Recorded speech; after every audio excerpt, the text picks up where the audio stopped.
There's a fantasy we all share, a universal human daydream.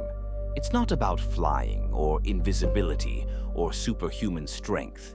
It's about a clock that spins backwards, a single shimmering doorway that can take you to another time.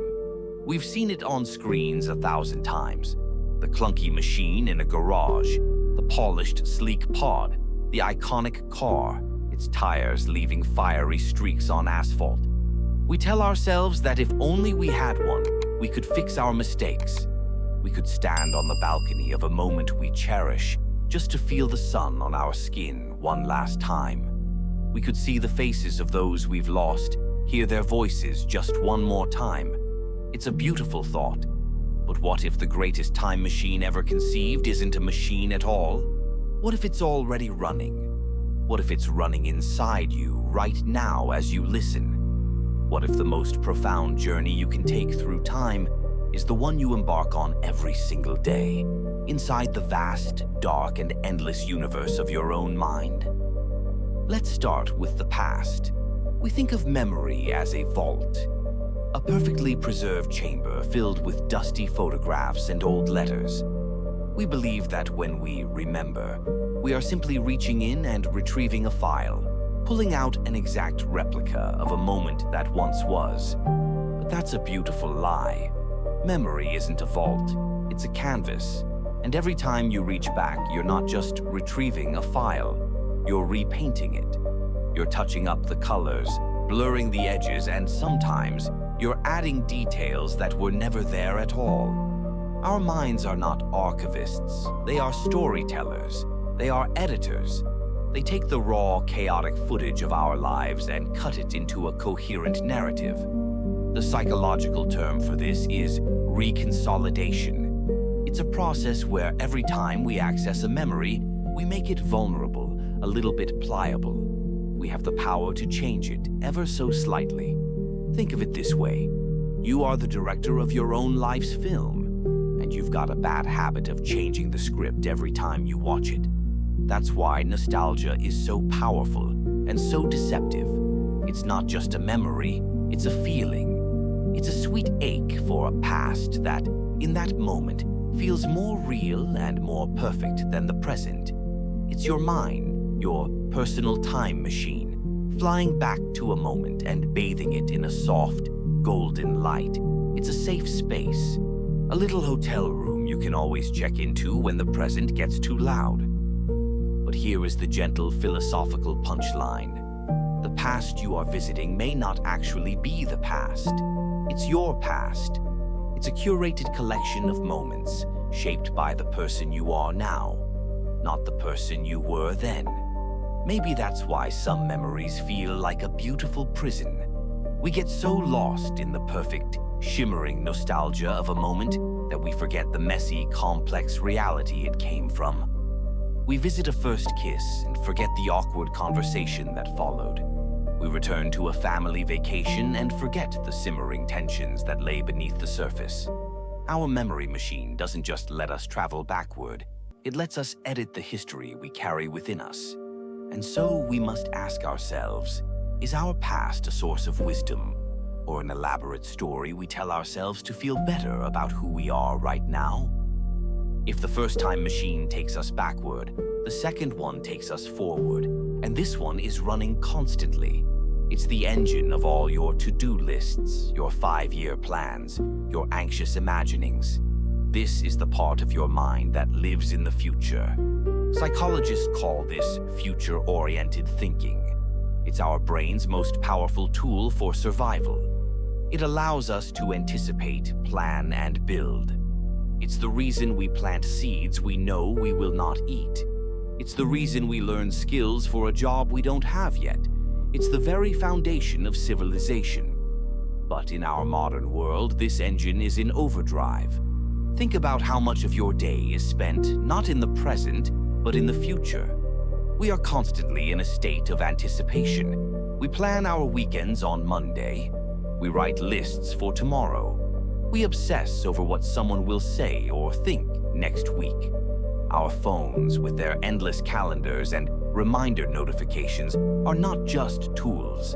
They are the external hard drives for our future-oriented minds. We offload our future onto them so that we can be even more efficient at chasing it. We've built an entire culture around the idea that the best version of ourselves and the best version of our lives is always just on the horizon.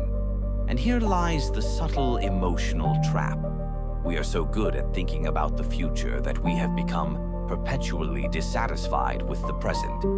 We are living in a constant state of almost happy, almost complete, almost there.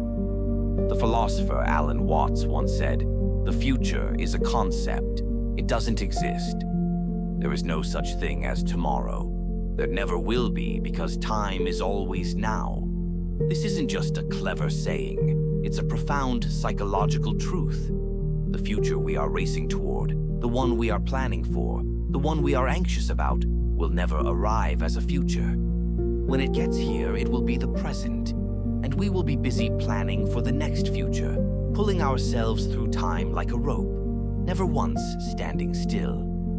Are we living in the present, or are we simply using it as a launch pad to get somewhere else?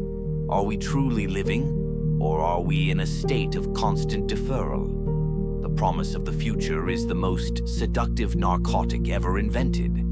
It promises that if we just get this one thing done, if we just reach this one goal, if we just endure this one difficult period, then everything will be okay. And it's a lie. It's a beautiful, essential lie that keeps us going. But it's still a lie. Because when we get there, we find that the goalposts have moved, the journey has continued, and our anxious minds have already started plotting a course for the next destination. We are caught in a cosmic paradox.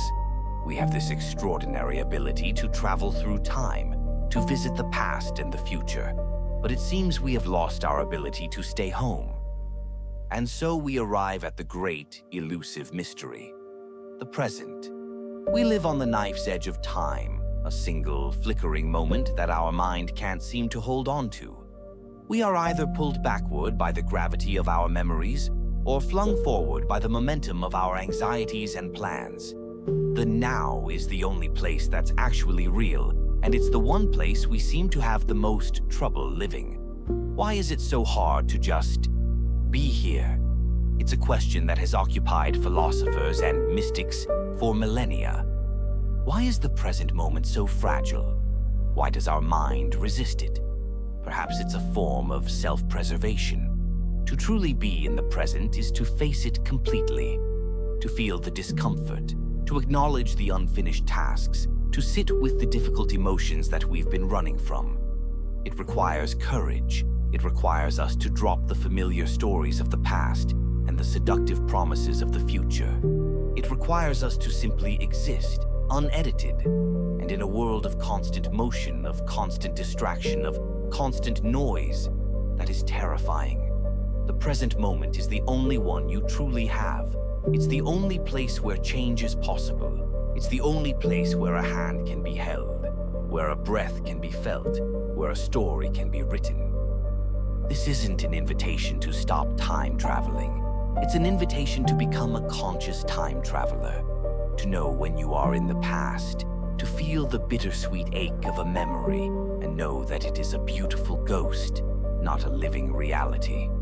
To visit it for a moment, to learn its lesson, and then to gently, compassionately let it go. To know when you are in the future, to feel the hum of your ambition, the tension of your plans, to understand that this forward momentum is a gift, but to remind yourself that the destination is never as important as the journey itself, and to know when you are home, to recognize the simple, profound reality of the present, to feel the weight of your body in a chair, the gentle rhythm of your breath, to look out a window and truly see, to notice the patterns on the ceiling, the way the light falls, to realize that this simple moment, with all its imperfections, is the only place you can ever truly be.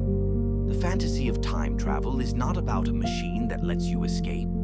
It's about a machine that lets you arrive. And it's been waiting for you all along. It's been running this entire time inside you, in the vast, quiet expanse of your own mind, and the journey home is only just beginning.